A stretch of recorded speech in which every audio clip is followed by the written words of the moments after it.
আজকে মনে হয় আমি আর বাড়ি ফিরতে পারবো না, কেন বাইরে যা প্রচণ্ড বৃষ্টি হচ্ছে। দেখো তোমরা, দেখো সারাদিন ধরে এত বৃষ্টি হচ্ছে, বৃষ্টির কারণ আছে সারাদিন কোথাও কাজে বেরোতে হবে না। এই চার দেয়ালের ঘরের মধ্যে আমি একা পড়ে রয়েছি, ঠিক আছে। আর সাথে রয়েছে আমার এই মোবাইলটা সারাদিন ঘাটতে কত ঘাটবো, নেট শেষ হয়ে গেছে। আমি কী করবো বসে বসে খুঁজে পাচ্ছি না, তাই একটা ভিডিও বানাবো। তো চলো তোমাদের দেখাচ্ছি অবস্থাটা কি, দেখো তোমরা নিজেরা দেখো। দেখো, দেখতে পাচ্ছ ওই যে সামনে রাস্তা পুরো জলে ভর্তি। এইখানে দেখো জল, এটা জলের শীতকালে নেমে গেছে। এই অবস্থায় কী করে বাড়ি যাবো তোমরা বলো। এখন যেটা কোনো নাম নিলেও জানি না।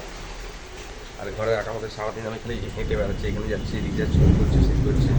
আর এত মেঘ লাগছে, ভয়ও লাগছে, দেখতে পাচ্ছি না যদি কিছু হয়ে যায় তখন কী করবো আমি নিজেও খুঁজে পাচ্ছি না। আমার কাজ কিছুই নেই সারাদিন, মানে কাজ পিছনে কাজ আছে, কিন্তু কাজ যেতে পারিনি কেন, বৃষ্টির কারণে।